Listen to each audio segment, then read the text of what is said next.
আজকে নির্যাতিত নিপীড়িত ফিলিস্তিনি মুসলমানদের স্বাধীনতার দাবিতে শত প্রতিবন্ধকতার পরেও আপনারা যে উপস্থিত ঘটিয়েছেন আজকের এই ঢাকা শহরে, যদি কোনো বাধা না আসতো তাহলে সরোয়ারদের মতো 10টা উদ্যানেও মানুষ জায়গা দেওয়া যেত না। আমি সুস্পষ্টভাবে বাংলাদেশের বর্তমান সরকারকে দাবি জানাচ্ছি, ময়দান আমাদের হাতে, কথা বলতে দেন। সম্মানিত, আমরা যা বলছি সত্য এবং ন্যায়ের মানদণ্ডে বলছি, প্রশাসনকে ভয় করার কোনো দরকার নাই। আমাদের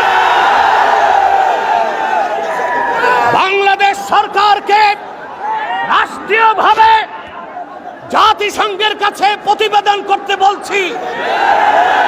57টি মুসলিম রাষ্ট্র থেকে বাইতুল মুকাদ্দাসের ইজ্জত রক্ষায় মুসলিম সেনাবাহিনীর সদস্যদেরকে পাঠাতে হবে। বাংলাদেশ থেকে লক্ষ লক্ষ মুসলমান ফিলিস্তিনের স্বাধীনতা উদ্ধারে ইসরায়েলের 20 দাঁত ভেঙে দিতে যেতে প্রস্তুত আছে। ইসরায়েলের দোসর হচ্ছে পার্শ্ববর্তী হিন্দুস্তান। ইসরায়েলের চিরবন্ধু হিন্দুস্তানের সাথে বাংলাদেশের কোনো ব্যবসায়িক চুক্তি হতে পারবে না, কোনো রাজনৈতিক চুক্তি হবে না। 16 বছর ফ্যাসিবাদকে লালন করেছে ভারত। ভারতের দালাল ও দোসরদেরকে বাংলাদেশের রাজনীতি করতে দেওয়া হবে না।